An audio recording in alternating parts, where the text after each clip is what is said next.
Friends, it's great to have all of you here. Just by show of hands, how many of you were here for the last lecture? That's what we call good retention.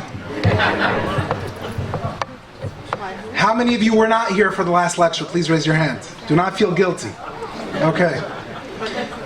So, this reminded me about the empty seats up front. There are two teachers in my yeshiva, in my alma mater. One of the teachers, one of the deans, when you would come to his class, all the front seats were taken. The empty seats were if you came late, that's where you sat. The other one, all the back seats were taken, the front seats were empty. So try to understand why that was the case. Today I'm a little bit nervous because I have a very special audience. It's always a special audience, but it's a very intimidating audience for me. I have my grandmother, who was here last time.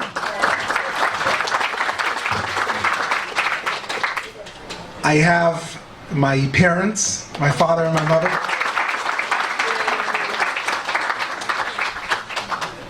So please, any criticism about me, any lashon hara, please keep it for another time. This is not the time to share your constructive criticisms. There will be a different format for conversation. My wife, and as a wise man once said, I only fear the Almighty and my wife. And my dear aunt. So welcome all of you, friends, trustees, members, future members. Welcome to Park East Synagogue. We're so happy to have this series. We're continuing on a journey. The journey is the battle for Israel's soul, religion and state through the eyes of Israel's chief rabbis. Last week we spoke about Rav Kook. Rav Kook was a very formative figure in the foundation of the chief rabbinate. There's a lot of discussion going on about the chief rabbinate, and we'll delve into it a little bit today together. This class is dedicated for the speedy recovery of Chaim Dov ben Risa Shoshana. May he have a speedy recovery, and may all those who seek a refuah shlema be able to have it as well. Last lecture I gave the credits at the end, and I think it's more appropriate to give it in the beginning. So these are some of the people whose doctorates, books, essays, some of the people I had phone conversations with in preparation for this lecture. Dr. Shulamit Eliash, Professor Neria Gutel, Dr. Moshe Hershkowitz, Rabbi Menachem Burstein, Yaakov and Chaim Herzog, their books, Heichal Shlomo Archives, Masua Yitzchak, which was a book published for the 50th anniversary of his passing, Rabbi Dr. Itamar Varhaftik, Dr. Isaac Herzog Jr., and Rabbi Zvulun Charlap. So I thank all of them in advance, those who are alive and those who are not, those whose books I've read, and I hope to do justice to a very special individual. What is this? Many people called me up in shul over the last 2 weeks and said, Rabbi, I heard your lectures are great, but I'm in Aruba, I'm in Miami, I'm in Israel, I'm in Italy. Do you mind sending me the recorder? So it reminded me of a story. There was one of the rabbis in my yeshiva in Lakewood. He would come to a class. He would have about 10 students in the class and about 30 tape recorders. People would come, put a tape recorder, press play, and then leave, and pick up the tape recorder after class. The story goes that one time he showed up to give the class, and all he saw was 30 tape recorders. He's thinking for a moment what to do. He wasn't sure. He takes out a tape recorder out of his pocket, presses play, and leaves. So we want to do it live. We want people engaging, and hopefully we'll have the tape recorder on afterwards. Some of the questions we're going to discuss, we're going to start talking about them more today, and we'll continue more the next lecture. Is Israel a Jewish or a democratic state? Could those two be together? What are your thoughts? Jewish, raise your hand. Democratic, raise your hand. More Jewish or more democratic? More Jewish. I think it's a Jewish democratic. That's not an easy balance. We're battling with it for a very long time. What is the Israeli status quo? Now, status quo is the status quo, but when you say in Israel the status quo, the religious status quo, there is a religious status quo that exists since the days of the British Mandate. We will discuss what exactly that is. What are some of the contentious issues in Israel, especially from the days of its inception? The army draft. What's so controversial about the army draft? Who doesn't want to go to the army? Okay, last week I used the term ultra-Orthodox. 2 people walked over to me, told me not to use it, so I'll use the term Haredim. When you say it in Hebrew, it's okay. If you say it in Yiddish, it's not a dirty word. It's fine. So the yeshiva students, that's number 1. Number 2, there's a huge debate about women drafting to the IDF. Conversions. Oh, is that an issue? Yes. Welcome. The personal status, which means marriage, divorce, anything pertaining to that. In Israel, it's under the control of the chief rabbinate. If you want to get married civilly in Israel, that is impossible. The one way to get married civilly in Israel is to do what? Is Dr. Michael Reich says it's Cyprus. You could go anywhere, but Cyprus is the closest place. You go there, you come back. If you get married civilly in a different country, you could come back to the state of Israel. Okay, last week we concluded the death of Rav Kook, 1935. Rav Kook, who's the visionary, who really lays the foundation for religious Zionism, saying that Zionism is not a contradiction necessarily to Jewish traditional values. The opposite. This is part of the Messianic process. He dies. He has a group of students and a group of followers. And the person, so what are we discussing now? Succession. Who's going to be the next rabbi after Rav Kook? And the natural successor for Rav Kook is Rav Yaakov Moshe Charlap. He's heading his yeshiva. He's a very close student since Rav Kook became the rabbi of Jaffa in 1904. And the one who's going to run against him is Chief Rabbi Isaac Herzog from Ireland. Now, Rabbi Herzog, as I told you in the last lecture, Rav Kook is really not a modern Orthodox rabbi. He's a religious Zionist rabbi. Rav Herzog, you may call, if you want to use that term, modern Orthodox, and Rav Herzog, you could use that. And when the election is up between Rav Yaakov Moshe Charlap, who is a devout student of Rav Kook, and Rabbi Dr. Isaac Herzog, the combination of Rabbi Doctor is extremely unfamiliar, especially for the old Yishuv, especially for the traditional communities in Israel. This is a person who studied in Sorbonne and in a few other places, and we'll discuss it in a moment. It's a very close race. Rabbi Herzog defeats him 37 to 31 votes. And the Pishkevils, if you remember, we discussed that Rav Kook had a huge opponent by the name of Rav Sonnenfeld. Rav Sonnenfeld called him, "You're naive. You think that the Zionists, who were at this point extremely atheistic, the leaders of the Zionist movement are extremely anti-religious.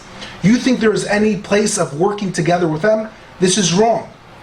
So the supporters of Rav Charlap, as my father told me, put out a Pishkevil. You know what's a Pishkevil? So today you have something called social media shaming.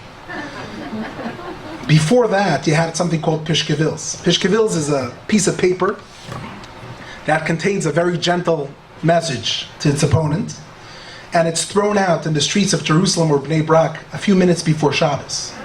Why is it thrown out a few minutes before Shabbos? Because you can't clean it out on Shabbos. So you want to shame someone, you put someone's name, you say he's a heretic, he's a shegitz, you print it out and you throw it out on the streets, and when people walk on Shabbos to shul, they see your name and they see how bad of a person you are. So they put out Peshkevils saying that if Dr. Herzog will win this election, this proved that Rabbi Sonnenfeld was right, that we were too naive. This is where it's going. This is a downhill. This is the slippery slope. You know what's slippery slope? This is it. A Rabbi Doctor, oy vey. Let's go a little bit to the life. Who's Rabbi Herzog? This is a very different story from Rav Kook. Rav Kook comes from poverty, comes from a small town in Latvia. Rav Kook also starts in Lumja, which is Eastern Europe. But he has a very different upbringing, and we'll find out in a second. He's born in 1888. Lumja is a pretty big town. And again, from a young age, he's already discovered as a brilliant child. When great speakers and rabbis come to speak in town, When he was 8, 9 years old, people said of him that he could have repeated a 1-hour lecture in Talmud and repeat it word to word from what he heard. Again, could I tell you exactly if it was true? But again, no one said that about me. So, his father is Rabbi Yoel Herzog. Rabbi Yoel Herzog, again, being a rabbi, as we discussed, in Eastern Europe at the end of the 19th century is not so much fun. It's not so much fun in many other places in the world either, but I'm not going to commiserate too much tonight, so I don't do that. Rabbi Yoel Herzog gets a job in England. He leaves Eastern Europe, he goes to England. In 1897, Rav Herzog is a little boy of 9 years old. So which means he's growing up, he's not growing up in the shtetl, he's growing up in the United Kingdom. Rav Herzog speaks a beautiful English, and then you'll see later beautiful Irish English. In Hebrew you say autodidact. How do you say it in English? Autodidact? Self-taught. He's self-taught. Rav Kook went to Volozhin, which is the mother of the yeshiva world, which is the, so to say, the making place of great scholars. Rav Herzog pretty much studies on his own. He studies from his father, but very much he grows into the human being he becomes. Very much this is a very lonely journey for him. He's in touch via writing, and it's very interesting. He's in touch with the Ridvaz, who was a great rabbi. He was later a rabbi in Safed. The Ridvaz actually happens to be one of the rabbis who attacked Rav Kook for being too lenient during the Shemitah. He said, you can't just sell the Shemitah like you sell the Chametz, you can't sell the lands to the Arabs. And he took a very, more of a right-wing approach. Now what's good about writings, correspondence, you don't see the person. It's not clear what these two great scholars knew about the personal life of Rav Herzog, but they had enormous amounts of respect for him. I'm not sure they knew he went to university. Maybe they did, maybe they did not. But when the Ridvaz sees the writings of young Herzog, he says, we did not have someone like this since Rabbi Akiva Eger. Rabbi Akiva Eger is one of the most brilliant scholars, which wrote one of the most brilliant works on the Talmud and others. He gets a few rabbinic ordinations, not from an institution, but from these rabbis, his father, and one other ordination. His father is invited to Paris. How many of you have been in the synagogue in Rue Pavée 10? Oh, we have a few Parisians here. This is a synagogue of Russian immigrants who arrive in Paris. They build a beautiful synagogue. The synagogue actually exists till this very day. His father becomes the rabbi. And again, you have to understand, you have to look at the people's upbringing. If you grew up in a small shtetl in Latvia, that's one story. When you grow up in Paris, it's a different story. 1914, what happens in 1914? World War I. He goes to the Sorbonne University. He gets many degrees. He goes to university in Leeds, he goes to university, some he attends in person, some through correspondence. He attends the Sorbonne. Now in the Sorbonne he gets a PhD in what? What subject? Marine biology. Rav Herzog speaks 12 languages on a level of a mother tongue. Just so you understand the level of intellectual greatness we're speaking about over here. He speaks fluent Latin, he speaks fluent Greek, he got degrees in the Semite languages, okay? You use the word Torah U'ma, the Torah and science. You could very much say that about Rav Herzog. Rav Herzog believes there are two ways you could see God's divinity in this world. There's one that's universal and one that's particular. The particular way to see God's divinity is through the Torah. That's the Jewish revelation that we believe in. And the universal way to see God in this world is through science. And this very much starts to shape who he is, and we'll see through different points of his life how that affects the leader he becomes. This is very much, he wrote a lot about the Maimonidean, the Rambam's approach, and about his relationship to sciences. This is one of the first books he puts out, the Hebrew. Can you read that word? Some people say it's English, but I'm not sure. But again, you have to know Latin and Greek to make sure you know what's happening exactly. His PhD surrounds the Techelet. What is the Techelet? Tzitzis. What color is your tzitzis? Tzitzis is white. Now, when you say the Shema, kanaf ptil tchelet, one of the strings of the tzitzit has to be blue, royal blue, turquoise. What color exactly is it? We don't know. So what's so special? So when did we lose this color tchelet? Which fish does it come from? Eastern European Jews say it comes from the gefilte fish. But what's so special about this PhD? First of all, is the combination of talents he needs to use. Number one is history. He uses chemistry. He studies marine biology in order to be able to discover the fish that they used the dye for the tchelet. He has to discover at what point did the Jewish people stop using the tchelet. And his assumption is it's during the times of the Talmud, since it's not mentioned that you don't have, it means you still have the tchelet. During the time of the Sivoraim in Babylon, that's when we lose the tradition. We're speaking about 500, it's sometimes after 560 CE. Rav Achai already, in the Shiltot already mentions that there's no tchelet. So sometime between 560 CE and 700 CE, we lose the tchelet. Now what's so special about this work? He's using science, again, to discover things about Judaism. But what other aspect is so daring about his work? Is that he's not scared to tackle new issues. But listen, there are two different type of questions you could be answering when it comes to Jewish law. You could be answering the same questions you got last year. Is this kosher for Pesach or is it not? Is the chicken kosher or is it not kosher? That's one type of question. But then you have new questions. Then you have new questions that are really old questions that you have to rediscover. Why is this so important? Well, if you'll be the first chief rabbi of the state of Israel, after 2,000 years that the Jewish people did not have a state, all the Jewish laws that pertain running a state have not been an exercise for 2,000 years. This is a person who has to rediscover those laws. And in his PhD in Tchelis, he starts on that journey of not being scared to tackle new subjects that are really millennia old. He becomes a rabbi. He's still single, okay? He becomes a rabbi in Belfast, in Ireland. Now, it's a fascinating time in Ireland. What's happening in Ireland during this time? The IRA. Who knows what's the IRA? Not the IRS. Don't leave the room. The IRA. So he becomes the rabbi of Belfast. While he's the rabbi of Belfast, he makes the most important decision of his life. He marries Sarah Hillman. Sarah Hillman is also a daughter of a rabbi, a daughter of a Russian rabbi who moved to the West. Her father was also a great scholar, wrote many books. His name was Rav Shmuel Yitzchak Hillman.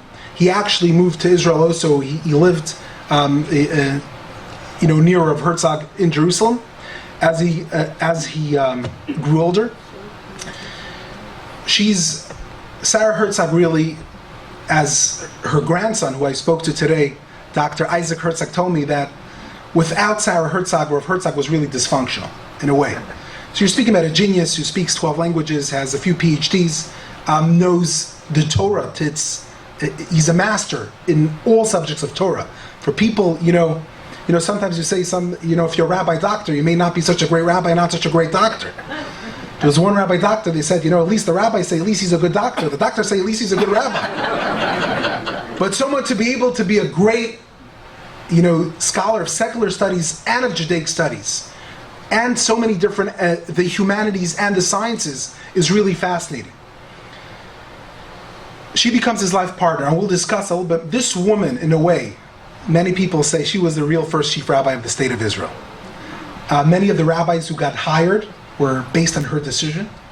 The rabbis who were applying for jobs to be in the Supreme Rabbinic Court knew that it's not enough to impress Rabbi Herzog. If Sarah Herzog did not like who you are, forget about getting a job. There's another Sarah in Israel today that people say is very powerful. I'm not going to discuss that. Sarah Herzog has many talents. She's a brilliant woman also. You could read in Hebrew. Miktsua atzmaut kalkalit haskala rechava. She believes women have to have a profession, have to have financial independence. Now this is a woman saying this in 1917. Okay, this is most countries in the West, women still, many countries still, women can't vote. This does not contradict to the famous phrase of women are supposed to be hidden in the background. To the promotion of women in our generation, it's an important aspect of what we consider a religious woman today. She's involved, she's connected, and she lets her voice be heard. You should not think a woman's job is to stay at home. You should not think that a woman should sit at home and with her hands crossed. The first chief rebbitzin of Israel. Okay? 1919, he becomes the chief rabbi of Dublin. Some call him the Sinn Féin Rebbe.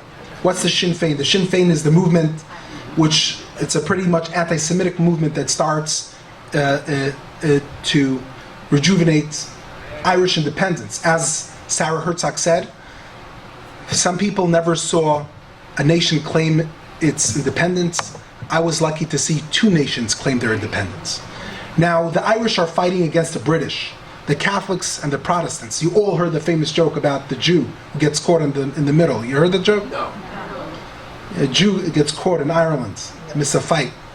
And bandits are coming to him and saying, "Are you a Catholic or a Protestant?" at gunpoint. He says, "I'm a Jew." He says, "But are you a Jewish Catholic or a Protestant Catholic? Are you a Catholic Jew or a Protestant Jew?" Jews always get in the middle of the fight. But what's interesting is that he builds a relationship with Imon de Valera. Remember this name. He later becomes the president and leader of Ireland. While he's in hiding in 1919, 1920, 1921, one of his hiding places is at the home of the chief rabbi of Ireland. You look at the rabbi's home, what are you going to find? You're going to find some chametz sale documents. What are you going to find there? He would hide in the home of Rav Herzog. Remember this name because we're going to come back to it. It's a very important name in his life. Rav Herzog gives one of the greatest speeches of his life. Ireland wants to ban the shechita. And Rav Herzog gives a speech in the parliament. Again, using his knowledge of science to prove that the shechita is a very humane way of slaughter. And he's successful. Not only that he's successful, the Irish Parliament prints a notebook of his speech and gives it out. Now we're coming back to where we started from. He's chosen as the chief rabbi of Israel. The traditional place for the chief rabbi of Israel to give their inauguration speech is the Horva Synagogue. The Horva Synagogue is a story, it's a lecture on its own. It was built, it was broken. How many of you have saw this arch in the old city of Jerusalem? The picture in the bottom is the way it looks like today. He gives his inauguration sermon. And there are 2 points from his inauguration sermon that I think are essential to understand what kind of rabbi he will be. He's already a rabbi. He quotes from Zechariah chapter 3.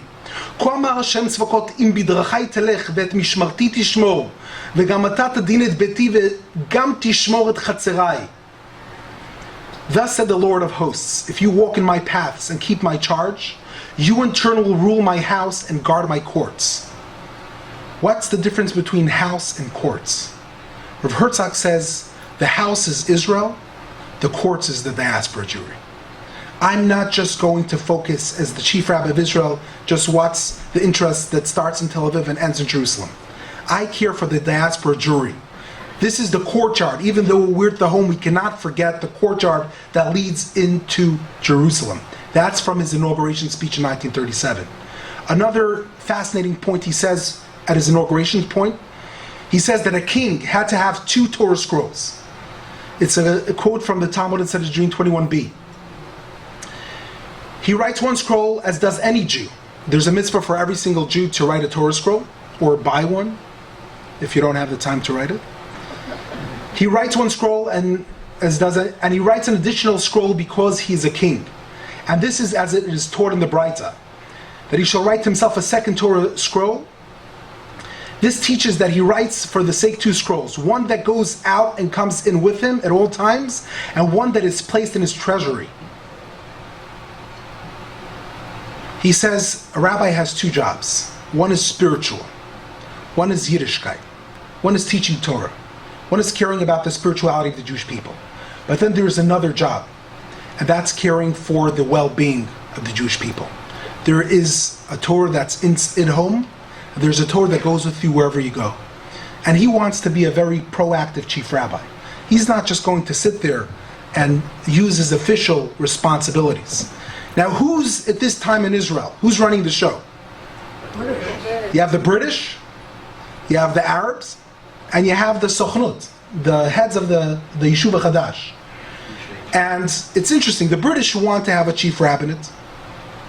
The Sochnut, which does not really want a chief rabbinate, but they need to have a chief rabbinate. And they do not want the chief rabbi being involved in any political issues. Stay in shul, focus on what you got to do, let us run the country. Well, they're about to be proven wrong. There's actually an article in Haaretz in December 1936. Now that my wife left Haaretz, I could say something about it. In difficult times, we must use any help we can get. He wrote a whole article that says, really, rabbis really belong in the shul. But in today's day and age, we may need to use a rabbi, we need to get all the help we could get to promote the idea of Zionism. If it has to be an Orthodox rabbi with a few PhDs from the Sorbonne who actually speaks good English, unlike most of the other leaders of the issue, and he could speak to the British and get the respect of world leaders, we're willing to take his help. Now you have to understand, Rav Kook comes to Israel in 1904, how many Jews live in Jaffa? He becomes the rabbi of Jaffa. There's 5,000-6,000 Jews, it's a small community.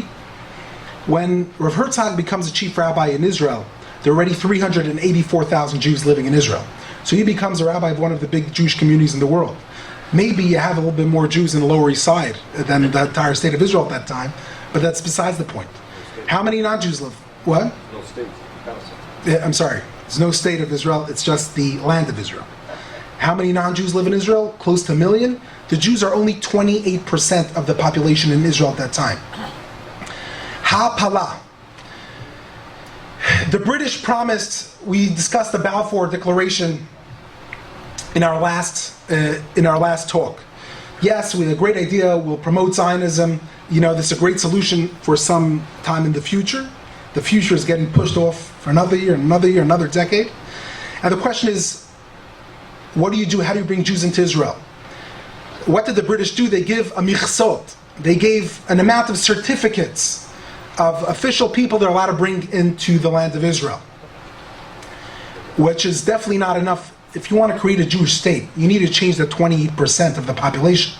If you stay 28% of the population, there's never going to be a Jewish state in Israel, and they understand that. The question is, how do you bring people into the country? So between 1934 and 1939, which is the first period of Herzog as chief rabbi, the mainstream leadership of the Yishuv wants to do everything legal. The revisionists, with the leadership of Zev Jabotinsky, they're bringing Jews illegally, which creates a very big problem. You have a lot of illegal Jews in Israel that could be deported at any time. In 1939, Ben Gurion changes his mind, and because of World War II, and he agrees to make efforts to bring Jews illegally into the land of Israel.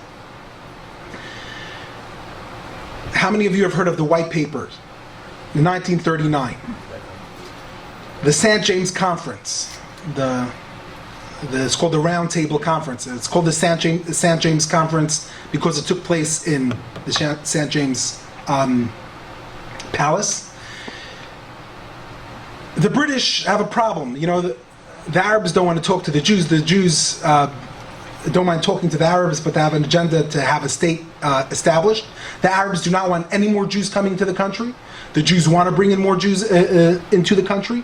And they come to a set of negotiations. Not much happens. Rav Herzog is also on the Jewish delegation discussing the cause of the Jewish people. It does not lead to great success. They limit all Jews who could come, only 75,000 for a long amount of years, which is not going to change the demographics in the country. And basically, it's going to lead into an Arab state with a pretty large Jewish population. So basically, you're back to having like a little bigger shtetl than you had in Poland. And the Jewish population in Israel is very, very upset. We spoke about Sarah Herzog. Now, this is a demonstration of women in Jerusalem right after the white paper was announced, that policy. Now, you see Sarah Herzog. Do you recognize her? This is in May 22nd, 1939. Sarah Herzog with the wife of educator Yellen, hand in hand. Now look at this. This is a close-up. Sarah Herzog is the woman to the right. You're not messing with Sarah Herzog. You see that look over there?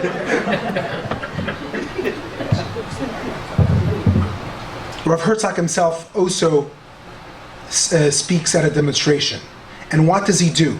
He takes the white paper at the end of his speech and he rips it into two. When is that going to be used again in history? Chief Rabbi Herzog's son, Chaim Herzog, correct, Dr. Reich, became later on the president of Israel. 1975, the UN comes out with a declaration that Zionism equals racism. Chaim Herzog, President Chaim Herzog, then ambassador, gives the speech of his life, ridiculing the decision. And what does he do at the end of that speech? He does exactly what his father did. He rips the paper into two. Again, just to show you how history repeats itself in different ways. In 1975. We'll come back to the family in a moment. What's happening? So how do you get into Israel? So there's one way, is the legal way. There are a certain amount of certificates, and if you want to get approved, if you want to come as a Jew into Israel, you need the Sukhnut, you need the Zionist establishment to welcome you. Now, who does the Zionist establishment want in the country? Secular. Young people. Why do they want young people? Workers. They want people who are going to build another kibbutz, another yeshuv, people who are going to work the land, people who are going to fight in the Haganah. They're not looking for rabbis. They're not looking for yeshiva boys. They're not looking for different types of population that may not be part of their idea. The Zionist establishment has a very clear goal. They want to create a Jewish state. And they have a very clear idea of who are those people who are going to help them create the Jewish state. Now, what's the other way of getting into Israel? Is sneaking into the country and getting married. Have you heard of that idea? There are an estimated 20,000 Jews who were illegally in Israel at the time. And a lot of them, look how many divorces, look how many marriages you have in 1937. You have 4,800 marriages, and you have almost 2,800 divorces. Now what does that mean? That either means there's a very bad shalom bayis, or in 1937, the Jews are 1/3 of the population in Israel. The Arabs have 1/3 of those amount of divorces. The Arabs have only 1,000 divorces in the entire year. What does it mean? What do these numbers mean? If you have to read them and analyze what's happening. People are getting married for one sake, to stay in Israel. Is that okay according to Jewish law? Is it okay just to get married just for the fact? And who has to sign a marriage certificate? Who has to approve it? Rabbi Herzog was very lenient in allowing people to have that marriage certificate just to be able to stay in the land of Israel. The Zionist leadership is very angry at him because they're not interested necessarily, because very often those people will be, instead of the quota that, for every person Rav Herzog is signing in, there's another strong young guy in Warsaw who's not going to make Aliyah. So that creates a point of tension. Rav Herzog, he's approached by many people. You have to understand, it's very interesting.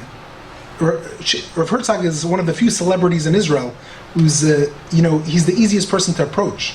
People call me up and say, Rabbi Goldschmidt, can you get us a meeting with Rabbi Schneier? I called the assistant, I can't get a meeting, it's too difficult. I said, I have a very simple suggestion for you.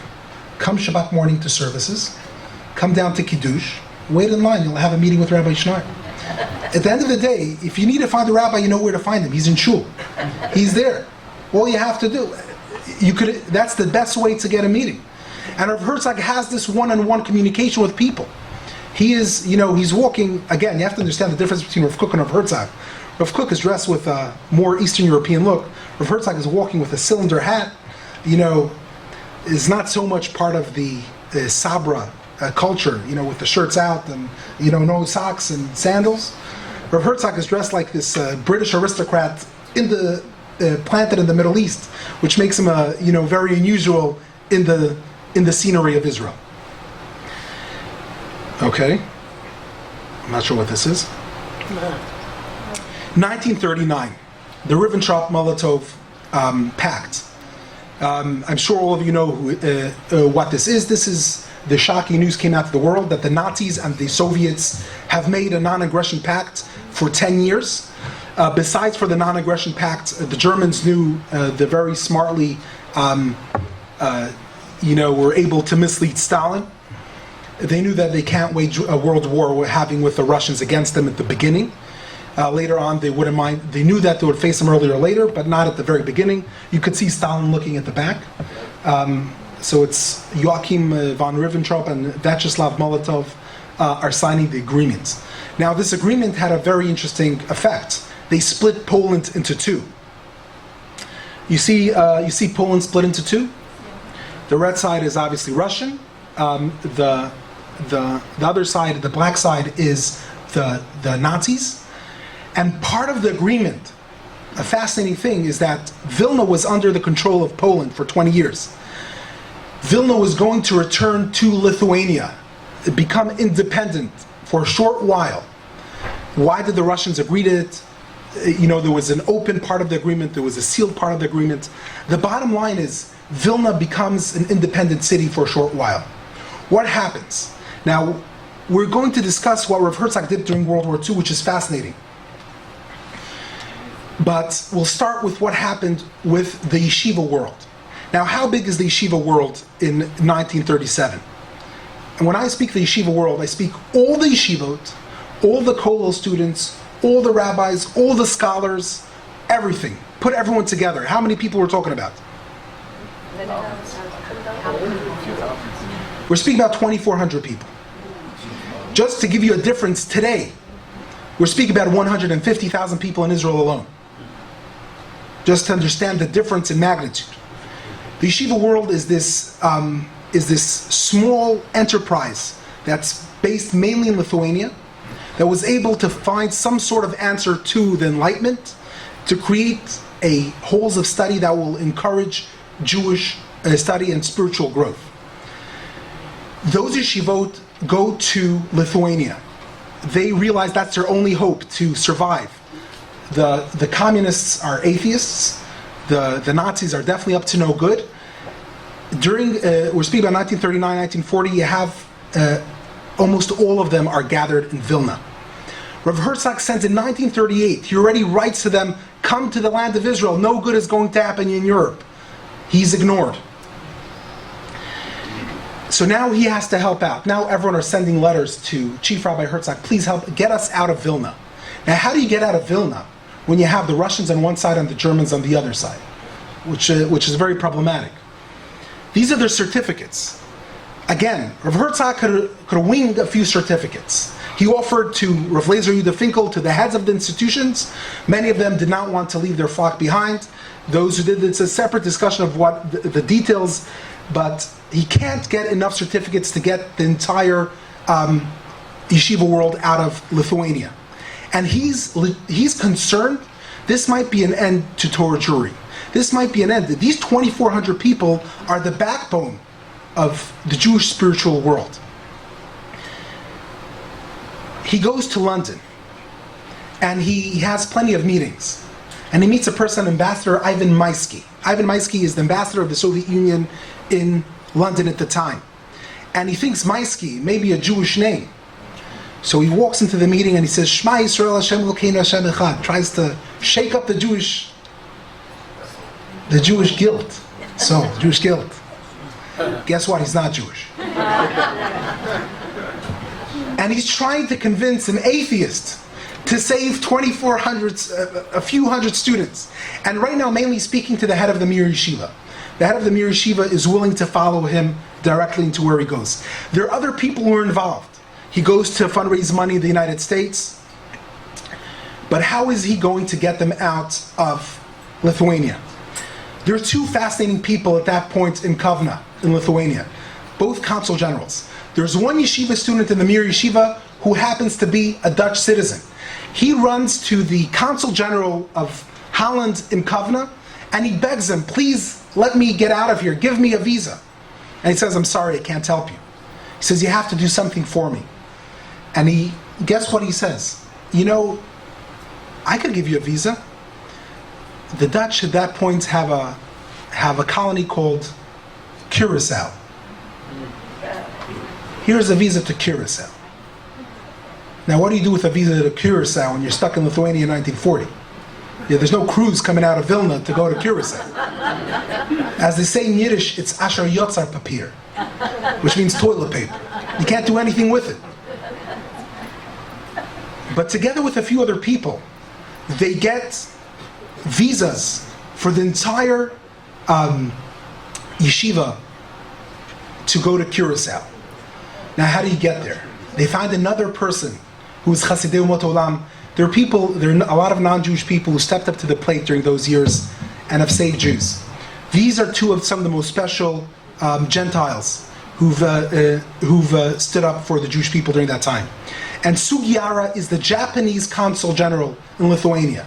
Now, why did the Japanese need a consul general in Lithuania? In many reasons. They recently opened up the consulate. Maybe they wanted to have it closer to the front to know what's happening with the Russians and the Germans for spying reasons. There are a lot of other discussions. Sugiara, the Japanese are allies of the Nazis, but he gives them a transit visa to Japan. Transit, one second, listen to this. Based on their visas to Curacao. Now, if you learn geography for 10 minutes in your life, you know that if you're in Vilna and you need to get to Curacao, you don't need to go through Japan. But that doesn't matter. That proves what he did. It's a long discussion. Ivan Maisky delivers.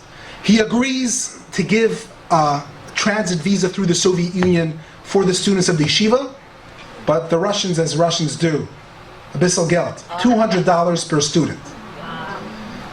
They pay $200 per student. Rav Herzog is involved in raising the money. It's not easy for him to raise that money. Once they pay $200 in 1940, $200 is a lot of money. In the middle of the war, it's an enormous amount of money. They become the first-class tourists. They pass through Moscow, they stay at the in-tourist hotel, then they go on the Trans-Siberian railways throughout Russia and end up in Japan. It's a long story. But I'll discuss a little bit later. You know, these figures we chose are radical rabbinic figures.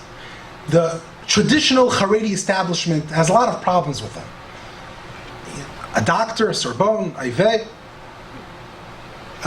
very close, they're Zionistic, which to the traditional rabbinic establishment was very radical at that point. But Rav Herzog gets the least flack for it, for a very simple reason. He actually saved their lives. He saves the lives of the Hasidic leaders, of the Ger Rebbe, of the Belzer Rebbe, of the Babava Rebbe, of the Mir Yeshiva.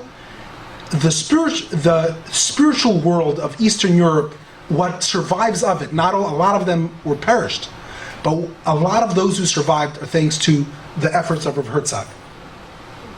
Again, the people who joined him is Rabbi Dr. Hertz, Chief Rabbi of Great Britain, the Lubavitcher Rebbe, Rav Chaim Nachum, the Rabbi of Cairo at that time, the Vadatzala in the United States. A lot of people helped out, and I'm not excluding anyone, but he was a leading figure in this process. You know who this person is. Rav Herzog comes to the United States, and at this point, he's starting to beg for the Jewish people.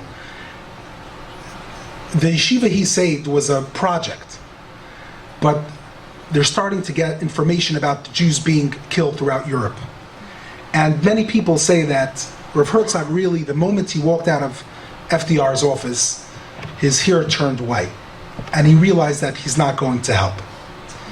And what Rav Herzog does during World War II, you have to understand, an aristocratic person, he's a very calm, human being. He's like this, if people refer to Rav Kook as an angel, people refer to him as a prince, as he begs. He goes begging for the Jewish people. He knocks on any door that may open halfway or partway. And one of those doors is FDR. And FDR is very impressed by him. By the way, to all of them, he speaks in a beautiful English. He quotes from the scriptures. A lot of these leaders are believers, Christians, believe in the Bible. He has very little success. At this time, have you heard the name of Erwin Rommel? The Desert Fox of the Nazis, who is going through northern Africa and is at the gates of Israel. People are telling to Rav Herzog, stay in the United States, don't go back to Israel. Israel is going to fall down. And he goes on what some say is the last boat back to Israel. I'm the rabbi of the country. I'm the rabbi of the Jewish people in the land of Israel. I'll be back with them. And he says one of the greatest speeches of his life. When he comes back to Israel, he says, Churban Rishon nibu nevi'im. Churban Sheni nibu nevi'im. Churban Shlishi lo shamanu. The prophets have told us about the destruction of the first temple. They've told us of the destruction of the second temple. But nowhere it says anything about destruction of the third house, the third temple. And he refers to Israel as the third temple. Israel will not be destroyed again. He goes back to Israel. And, in a time when there's very little you could do, the most important job of a leader is to bring hope. It's that word, that tikva. Miraculously, Marshal Montgomery, who actually fought the Irish, for the British, is able to stop Rommel at the gates of Israel. And eventually the Americans and the English push them from two sides of North Africa and get the Nazis outside of North Africa. What would happen if the Germans would come into Israel? You don't want to think about it. The Haganah already had plans. It was called the Carmel Plan. But we do not want to think about the consequences that would happen if that were to happen. He goes in 1942. He wants to meet with the Pope. Rabbi Herzog believes that if the Pope will take a stand, and who's the Pope at that time? Pius, the not so Pius the 12th. And he tries to get a meeting. Who does he use? He tries to use Cardinal Joseph McCrory, who was the Cardinal of Ireland. He has a relationship from Ireland with him. He was he built a lot of relationships. The Pope will not see him. Again, in 1942, he meets with Angelio Giuseppe Roncalli in Turkey, who later becomes the Pope himself, Johann the 23rd. He does not get a meeting with the Pope. Just some of his other efforts. In February 1944, he goes again to Turkey, tries to see if he can save the Jews of the Balkans. No success. September through 1944, he approaches the Americans with Rabbi Uziel on any occasion he can. No success. September 5, he meets with Father Hughes in Cairo. He leaves Israel to Turkey, to Cairo, to London, to the United States, knocking on any door he can, trying to save Jews. But this is probably the most painful of all of them. Do you remember Eamon de Valera? He is now the leader of Ireland. He is the person who was saved because he hid in the home of Chief Rabbi Herzog. Rabbi Herzog hid him when he was under danger because of his revolution against the British. And Rabbi Herzog endangered his life in order to save his life. And he turns to him. Now I'm asking for the Jews. Please help me. And what is his response? October 1938, after Jewish doctors are banned from practicing in the Third Reich, he asked to let them into Ireland. No, no, no, no, no. I wrote two quotes. The first one is from the letter that Rav Herzog writes to him. Revered friend, pray no stone unturned to save tormented remnant of Israel, doomed as to utter annihilation in Nazi Europe. And the response, you tell me what this response means. Tell me if you'd be optimistic after this response. I know you will believe that everything we can do as a neutral statue prevents or alleviates suffering anywhere, we shall do to the utmost of our power. You know what that means?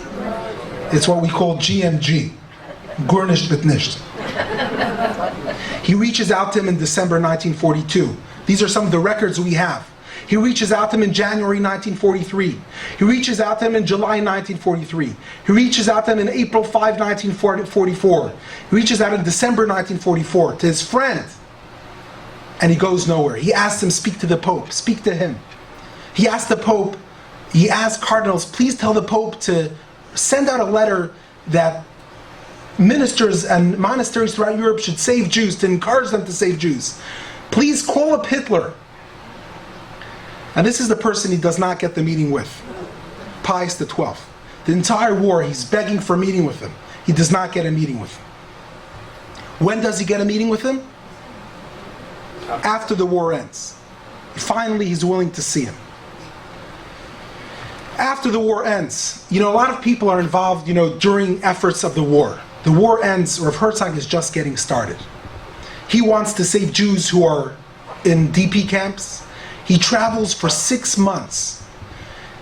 All the doors that were closed to him during the war are now starting to finally open. Every country he goes to, he meets with the presidents, with the prime ministers, with the kings, the queens, the dukes, and he asks them, demands, I want visas, I want you to pay for the transportation, I want to save children. But most importantly, he goes to the Pope and he says, we know that many Jewish parents gave their children to churches and monasteries throughout Europe. Their parents were killed in the camps. Give them back to the Jewish people. Send out a letter. Give me a list of children. He says there's no such children. He says, I'll give you a list. Well, after he gave him a list, guess what happened to all those kids? They were hidden even better. He gets no help from the Pope on that matter. Historians discuss what could have the Pope done. He could have done a lot. How much could have he done? Could have he saved everyone? Probably not. But that's probably one of the darkest moments in the history of the Catholic Church. It's called the Masa'at Salah. He doesn't leave any stone, not one stone unturned. There's a debate amongst historians how many children he actually saved. The estimates are anywhere between 500 and 2,000 children that he saved. When Eastern Europe, when the borders were starting to close and Jews wanted to run away from Soviet occupation, he fought to keep the borders open in the Czech Republic, Czechoslovakia, and other countries at that time. Other estimates say that just because of the DP camps that he encouraged to open, he saved tens of thousands of more Jews. One of the most famous stories, it's a legend, so I can't tell you if it happened, is that one of the monasteries he walks into, and I shared this at a Yom Kippur sermon 5 years ago. My first sermon I gave at the High Holidays at Park East. He walks into a monastery and they told him there are no Jewish children. He said, I want to meet all the kids. And they put all the kids into an auditorium. And he knows he has 2 minutes with the children. And he picks up his hand and he covers his eyes and he says, Shema Yisrael Hashem Elokeinu Hashem Echad. And then he looks at every child who picked up his hand. He says, those children are Jewish children. I don't need their passports, I don't need their family names. Those kids are Jewish kids. Again, I can't tell you the authenticity of the story. They don't tell that story about me, so I can tell you that. He goes from DP camp, from one camp to another. There's stories that in one camp he's saying the song Ani Mamin for 3 hours with survivors. He does everything he could do. For 6 months, he's traveling. So he's the chief rabbi of the land. There are 500,000 Jews in Israel at this point. 6 months he goes from town to town, from DP camp to DP camp, from May until September of the next year, trying to save Jews. Where's this photo taken? This is the remnants of the Warsaw Ghetto. This is one of the most painful photos for me in this presentation. The last time he was in Poland, before, as a child, as a 9-year-old kid, when he saw the Jewish world in its height, and he's going back to Warsaw, and this is what he sees, this is what's left. And he's the rabbi of the land of Israel. This is, for in many ways, the last answer and he feels that awesome responsibility. This is him at the first place of the fighters of the Warsaw Ghetto, with some other people. I don't know if they're Jewish or not. The person who goes with him to many of those places is his son Yaakov Herzog, who we'll speak about in a moment. The state of Israel comes into existence. And now, imagine if you're of Herzog. If you're the person who was knocking on every single door that was closed, if you were the person who begged the person who you saved his life to help some Jews and got zero, not one Jew was saved through Ireland during World War II. Not one Jew he didn't accept, even de Valera. And now you're privileged enough to see the state of Israel come into existence. We'll try to guess if you'll be a pro-Zionist or not pro-Zionist. What's the definition? Now he comes, there's so, the reason I feel bad about this presentation is I feel like I'm not going to do justice to his intellectual genius. He wrote so much about the laws of how to be able to create a Jewish state. But one of the first discussions is regarding the laws of the War of Israel. And there was a question in the city of Tiberia. They wanted to build a Geder Bidachon. They were scared that Arabs would attack. They wanted to build a fence to protect. So Rabbi Werner, the rabbi of Tiberia, said, he was debating, are we in danger already? Are we not in danger? He looked at it a lens halachically through Hatzalat Nefashot. If you're in danger of life, of course you could work on Shabbat. But if it's not the danger of human life, then you can't work on the Sabbath. And Rav Herzog refutes his claims one-to-one. First of all, he said, the people who will decide if there's a danger or not is not you, Rabbi Werner, with all due respect. Those are the military generals. That's number one. Number two, he says, saving lives is not only, I'm not going to wait again to see people attack Jewish people. I'm not waiting for one more person's life to be spilled. So if we're going to do preventive, we're going to prevent as much as we can, even if it is on Shabbat. And when he's asked by Tuvia Bir, the leader of the Ezra movement, are religious youngsters, are they allowed to join the Haganah and work on the Sabbath? Some of them the job could be just standing at a checkpoint and opening on a flashlight and looking who's passing. Not necessarily when there's a danger of human life, just different things. And he responds a very interesting thing. He says the wars of Israel is milchemet mitzvah. This is a war of mitzvah. We are back to the category that were during the times of King David. We're back to those days. He reinstates laws that were not practiced for thousands of years. And he says, to start a milchemet mitzvah, you need to have a king. You need to have a Sanhedrin. We don't have a king. He reinterprets law and he says, a democratic ruled country that's voted by the majority of the people, those leaders have a status of a king. A king is someone who is accepted upon his nation. And therefore they have the permission to start a war of mitzvah. This is a beautiful quote of Herzog. This is very much essence of what he believes. The state of Israel did not only save Jews, it saved Judaism. When he goes through those 6 months traveling through Europe, he sees that the Jewish spirit is dead. He sees that Jewish pride is gone. And he sees that the state of Israel is the hope to bring back that Jewish pride. It's that hope to be able to give pride in being Jewish again. He is the one who authors the prayer for the government, Avinu Shebashamayim, that we say every single week. There's a debate, maybe Shai Agnon did it. No. Rav Herzog is the one who writes it. It's approved by Rav Uziel, who's the Sephardic chief rabbi, and Shai Agnon just edits it. But he's the one who puts the prayer together. When the question is, should we say Hallel on Yom Ha'atzmaut? He said to say without a blessing. He was hoping that the Haredim will also say Hallel if they don't say a bracha. He was naive when it came to that. It's important to mention, Rabbi Uziel is the Sephardic chief rabbi at that time. He was a great partner. He deserved a lecture on his own, but together they have done a lot of things. And he starts to reinstate the chief rabbinate. For example, the Ketuvah. How much is a Ketuvah? When you signed the Ketuvah, how many people here got married? So go back and take a look. Ask the husbands, ask your wife for the permission to take a look at the Ketuvah. It says 200 zuz. How does it mean? So they put them out. 50 liras. 50 liras in those times was the nicest sum of money. Till when do you have to support your children? Listen to this. Talmudically, it's till the age of 6. You have to support them till the age of 15. I'm sure many parents here are willing to sign on that as well. That means you don't have to support them after that age. Chalitza. There's some communities when a woman dies without having children.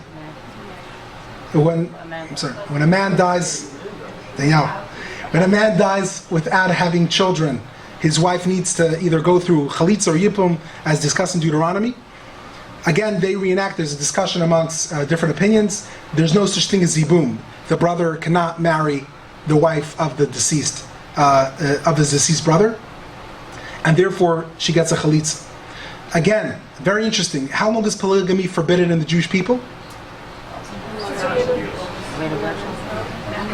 Depends.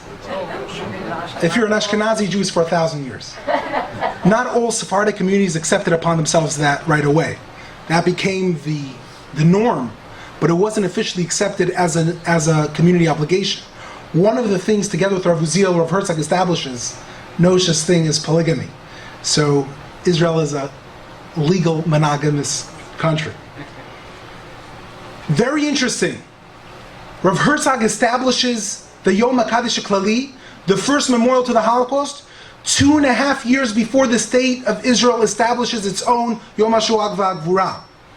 If there was a question, when do you say Kaddish for a relative that died in the Holocaust and you do not know when to say the Kaddish? And they made the 10th day of Tevet, which is already a fast day. There's a lot of discussion in.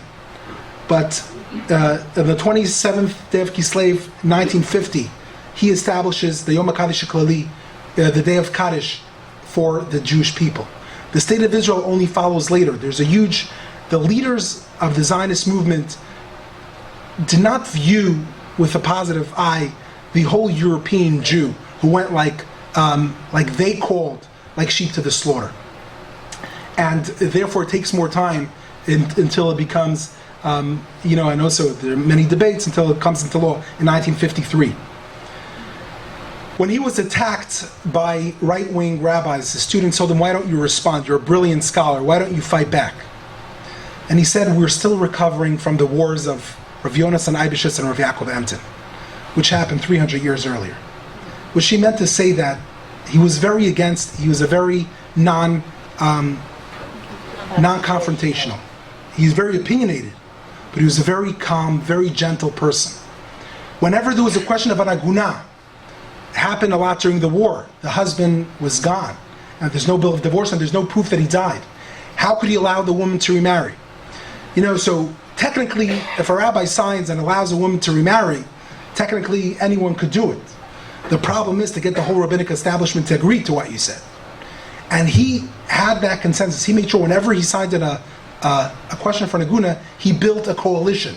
Because he didn't just want to allow the woman to remarry. He wanted that woman, no matter where she goes, if she goes to Satmar, if she goes to Williamsburg or to Bar Park, she'll be able to remarry.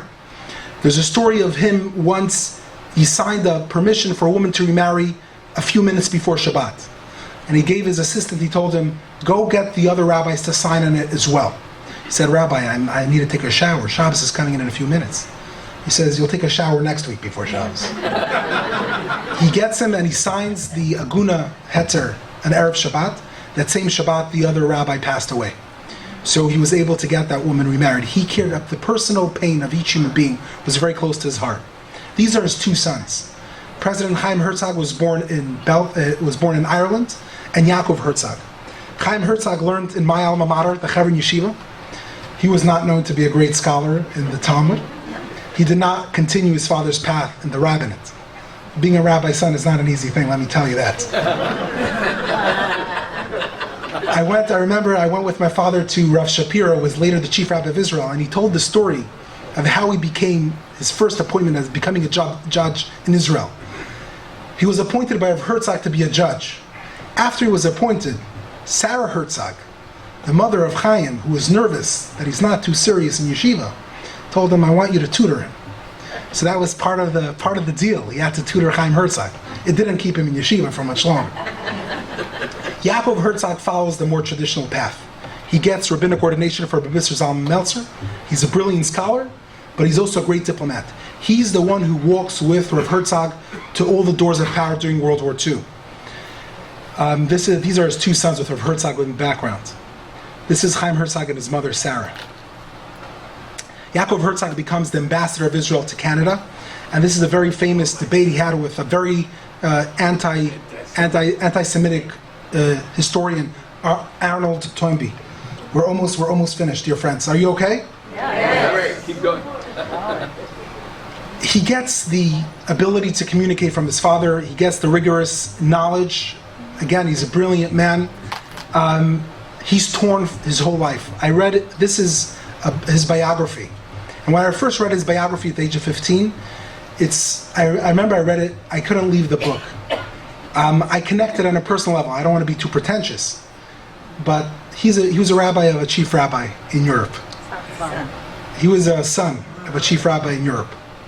And he was torn his whole life between going into the rabbinate and not going into the rabbinate. He was the only person in the history of the world who was offered two jobs at the same time. To be the chief of staff of Prime Minister Eshkol's office and to be the chief rabbi of the United Kingdom. There are very few people who could get those two offers at the same time. He had the brilliance to take care of both. He chose to be the chief of staff of Levi Eshkol. But for the rest of his life, he was torn. He was never calm. He died at a young age. He was a very promising leader. His life, he was torn about Whether he should go into the rabbinate or not. Whether he should go into the rabbinate or continue as a diplomat.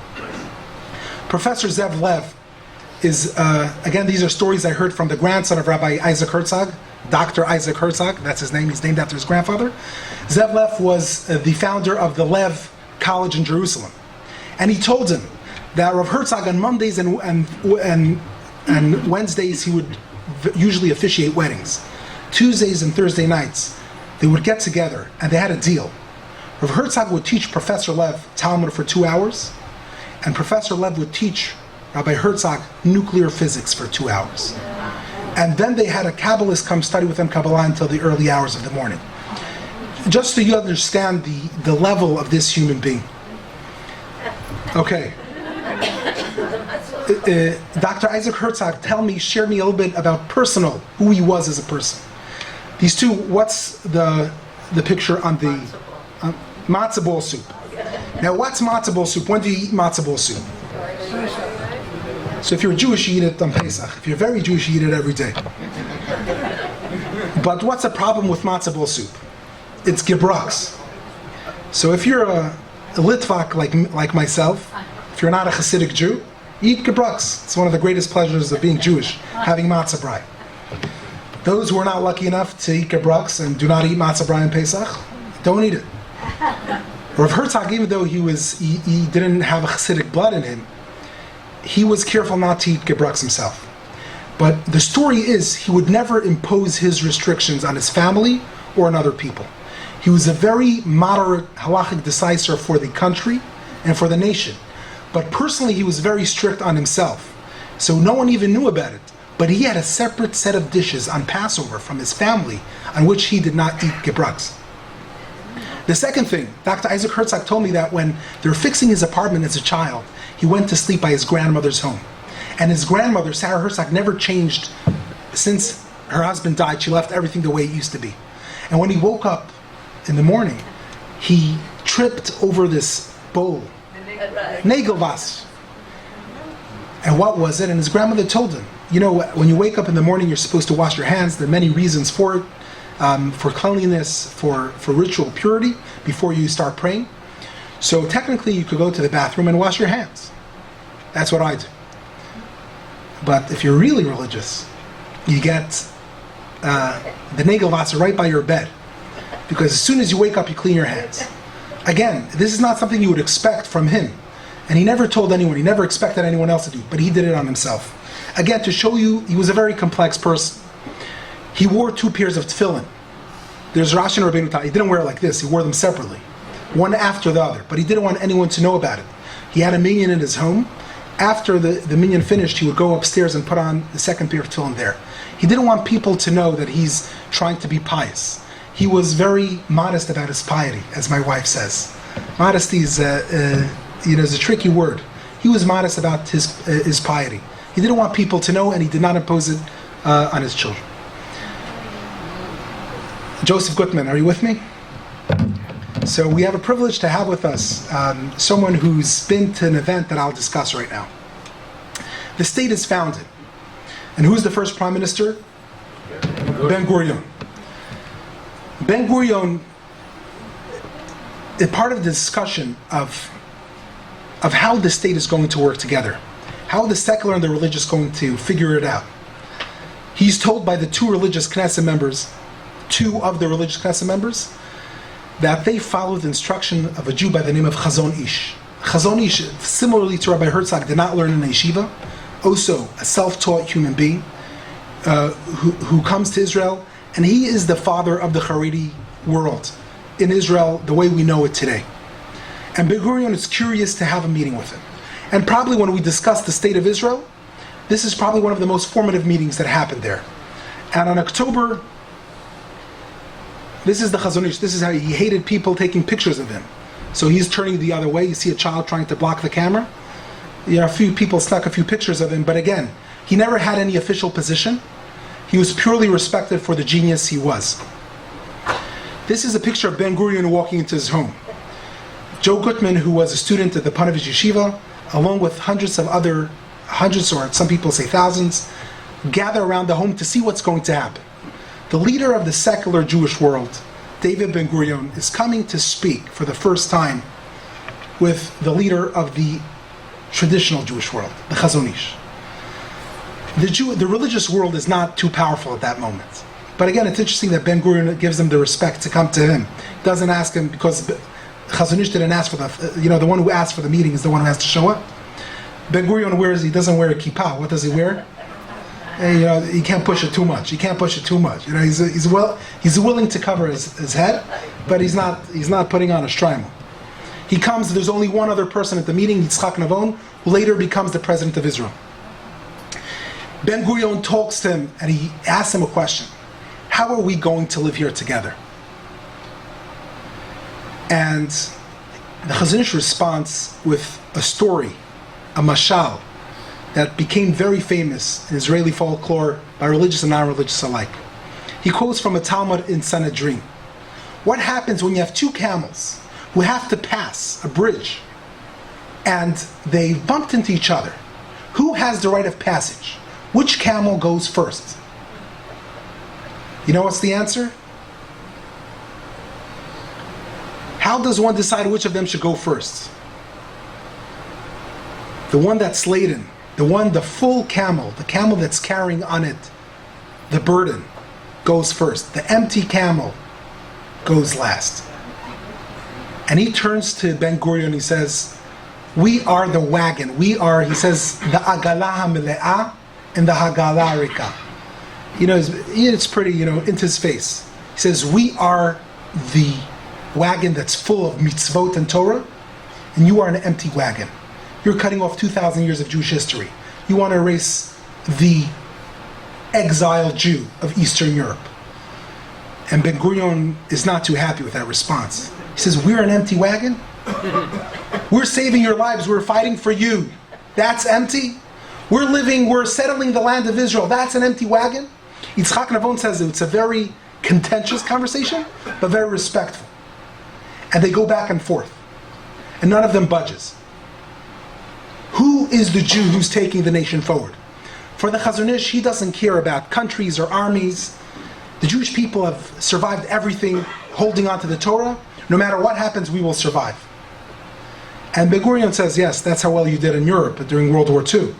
The Holocaust happened. If we don't build the state of Israel, you're not going to have any existence. But Ben-Gurion agrees to allow the yeshiva students not to draft into the army. Let me ask you a question. Why? There weren't that many of them. Okay, Alan Burke says there weren't that many of them. How many you said were in Lithuania and Eastern Europe? 24. How many asked to receive an exemption of serving in the State of Israel Army once it was incepted with the exemption of being yeshiva student? Less than 400. That's all that's left from the yeshiva world. So there are many different opinions. Some people say that the Chazon Ish said it's such a small number it didn't matter. The leaders of his party today, and the one who was the leader of his party until a few days ago, was Isaac Herzog, the grandson of Chief Rabbi Herzog. says if Ben Gurion would know how many yeshiva boys would have today, he would never agree to this. Let me give you my interpretation. You know why the meeting was successful between Ben Gurion and the Chazon Ish? Because each one of them looked into the eyes of the other and was 100% positive that they would fail. The Chazon Ish was sure. The Chazon Ish is the name of his book. He's named after his book. He was sure that the state of Israel is not going to exist more than a few years. He looks at Ben Gurion as a curios of history that's going to be gone within a few years. This is an experiment that's not going to last. We are holding the wagon with the weight of Judaism on it. And what does Ben Gurion think? He looks at the Chazon Ish and he says, this person is going to be extinct. The world of Eastern Europe is gone. And I believe that Ben Gurion did not want to be the one to close the door on the last yeshiva. He did not want to be the one to kill it. He wanted it to die a natural death. None of them believed that they would succeed. You know what's the funny thing? Both of them were wrong. Both of them succeeded. The secular Zionists built a strong state with all the problems. It thrives and it exists to this very day. And the religious world was able to rebuild itself from the ashes to a size that no one has ever imagined it would ever grow to. What's his legacy? This is at the opening of Heichal Shlomo, which is the house of the chief rabbinate. There's so much to share about it, I can't. He wrote many books, and one of the books he writes before he becomes the rabbi of the chief rabbi of the land of Israel is about Jewish legal law, how to be able to create a state with Jewish law. Actually, when the Irish Constitution was brought for him to review before it was brought in, this is in 1958, a year before Herzog dies. Ben Gurion has to deal with the question, Mi hu Yehudi, who's a Jew? I have one more minute, is that okay? Who's a Jew? He sends this question to 45, 46 people. To the Chachmei Israel, he sends to Shai Agnon, to the Lubavitcher Rebbe, to Chaim Azaz. Who is a Jew? How is the state of Israel going to define who's a Jew? By father, by mother, which conversions, how? These are already the last days of Rav Herzog. He gets different answers. 37 of the 46 tell him to stick with the traditional viewpoint, either born by a Jewish mother or converted according to Orthodox law. You know, when the Reform movement first came to Ben Gurion and complained to him how come they're not accepted in Israel, you know what Ben Gurion answered? I don't go to synagogue, but the synagogue I don't go to is not yours, it's theirs. I didn't say anything, I'm just quoting Ben Gurion.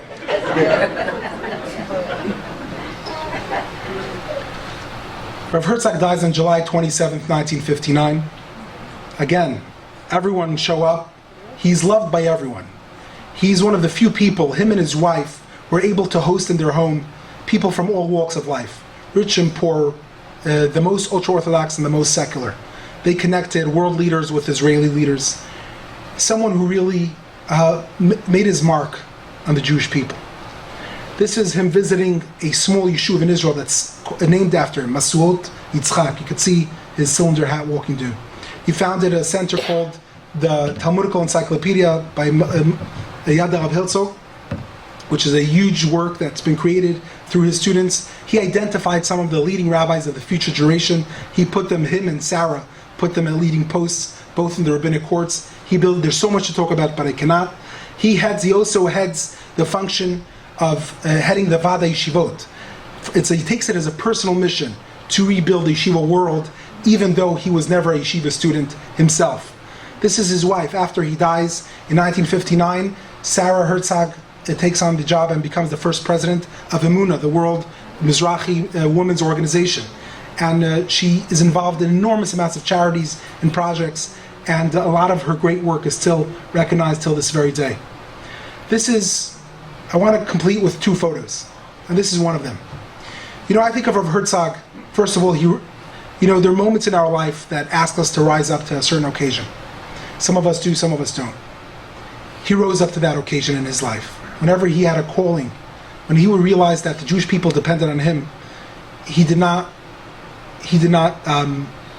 wither, he was strong. That's number one. The second thing that bothers me, a person like Rav Herzog comes to the Jewish people once in a century or 2 centuries. How do you become a rabbi of a divine Torah if you're not a great person like Rav Herzog? If you look at this table, this is the head of rabbinic assembly. This is the Moetzet Rabbanut Rashit. You could see Rav Ovadia Yosef is the youngest guy sitting at this table with a small black beard. Great scholars, amazing human beings. Rav Zevin, Rav Uziel, and others of enormous character, brilliance. People who had enormous, both religious and secular knowledge, many of them. And how do you create a rabbinate, a chief rabbinate, where you have only one Rav Herzog? When you fill up posts with people, maybe a lot of them are mediocre. This is my last photo. It's the wagon. If Rav Herzog would be sitting at the meeting of the Chazon Ish and Ben Gurion, you know what he would say? Which wagon goes first? I think he would give an answer. He would say something else. I think he would say we're all on the same wagon. If we don't go in together, we're not going anywhere. And that was his life. He tried to put those 2 wagons together. Sometimes with more success, sometimes with less. But that is his main legacy. Thank you very much.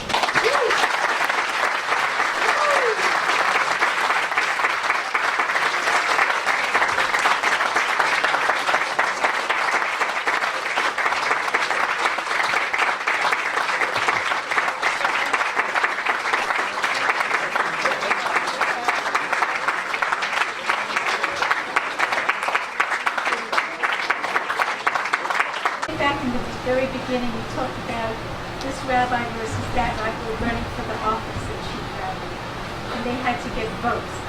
Who were the people who were making the votes? Because who is your judge? The leaders of the Yishuv. So today you have 150 people who vote. All the chief rabbis of all the cities in Israel, the mayors of Israel, people were appointed by the judiciary ministry, people appointed from the Ministry of Religious Affairs. Again, it was some sort of the form of the governance body that the Yishuv, the new Yishuv, had there in the state of Israel. Alan. Why did Ben Gurion go to Chazon Ish instead of Herzog, who was the chief rabbi? Rav Herzog walks a thin line. The reason, you have to understand, religious Zionism is still in its very early stages. The way people, the Mizrahi is still in the diapers, basically. The people, the fighters against the Zionist, Rav Herzog was the one who was trying to work with the Zionist movement. The Haredim were working against it in many ways. So if Ben Gurion had to figure out how we're going to live together, the one he has to speak to is the Chazon Ish. Dr. Lefkowitz. Robert Briscoe was the Jewish mayor of Dublin, and now I of Amen to Valera and Sinn Féin. How come he was not able to persuade de Valera to allow Jews to vote? Great question.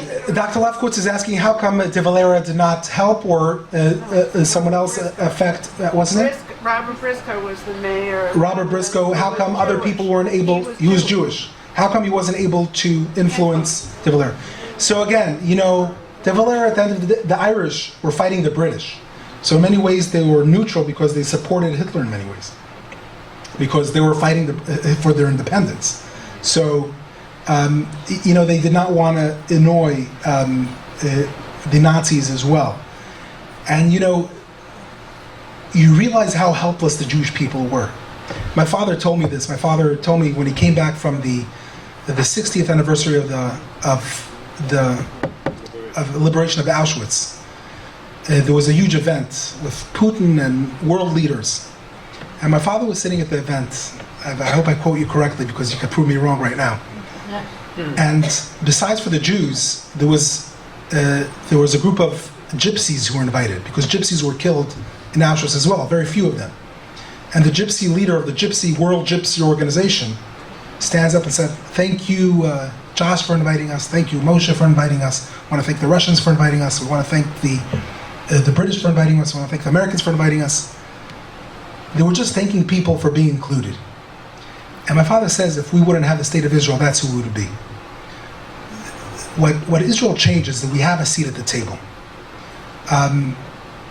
The Pope will meet with Rabbi Herzog if that would happen after the creation of the State of Israel. And we don't remember what it was like not to have a state, what it's like not to have ambassadors, what it's like not to have the army, and you know, even good people who were friendly with Jews, a lot of them did not have the courage to stand up. But again, that doesn't answer your specific question because I don't know him personally and his motivations, but it's a great question. 1957. Esther. I'm curious, was there a relationship between the Chachamim, like from the Alter, from Slobodka, who sent people to America, the early leaders of the Baltimore Yeshiva, etc.? Was there a communication between those people, or was With whom? With Herzog? Was he upset that he was starting something else in America? Was he promoting that? How did they feel about this whole idea of sending these pupils to America? So actually, it was one of the fights when the Mir Yeshiva was saved through Shanghai, through Japan and then Shanghai. You know, one of the favorite stories is when the Japanese got noticed. The Nazis heard that the Japanese are hiding many Jews in Japan. They demanded to return them to Europe. You know, the Japanese never met Jews before in their life. They didn't know what to tell a story. So he called over Rav Chaim Shmulevitz. He says, "Can I ask you a question? Why do the Nazis hate you so much? What did you do?" He says, "You know why they hate us? Give the best answer. Because we're Asians." But the question was, where do they go from Shanghai? Do they go to the United States or do they go to Israel? Rav Kalmanovich, who was also one of the directors of the Mir Yeshiva, went to the United States. Rav Herzog fought adamantly to bring them to Israel. Again, you know, there was a lot of politics. You know, even when they were saving Jews during the war, Jewish organizations were fighting whose logo was going to be on the paper. So, you know, but it was closely debated. Charlie, yes. In light of the fact that a week from tomorrow there's going to be a Jabotinsky Memorial right here at Park East with Danny Dayan, the ambassador, Jabotinsky is on my mind. Did Herzog have any relationship with... So I'll tell you the truth, I don't know. He definitely had a relationship with the revisionist movement.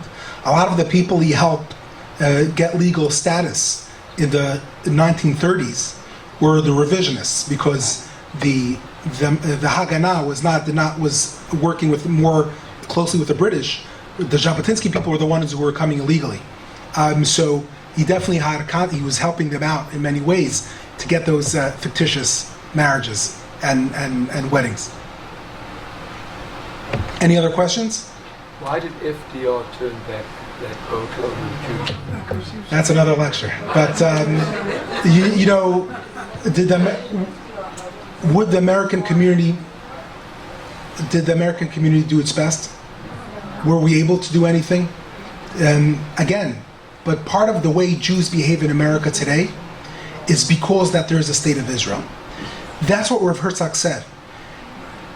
Israel did not just save Jews, it saved Judaism.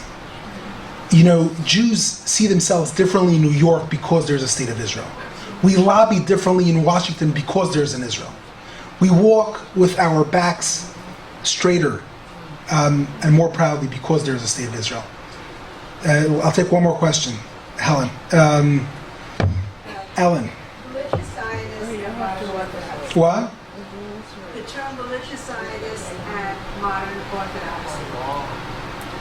Are they the same? Are they different? I mean, there's some religious Zionists who are ultra-Orthodox, some religious Zionists who are modern Orthodox, there's some anti-Zionist religious who are modern Orthodox, and some, again, it's very, as Jews, everything is always very complicated. But it's two separate, it doesn't have to relate. What you mean usually religious Zionists is you believe that, you know, the Zionism, there's also two types of religious Zionists. There's the Messianic religious Zionist.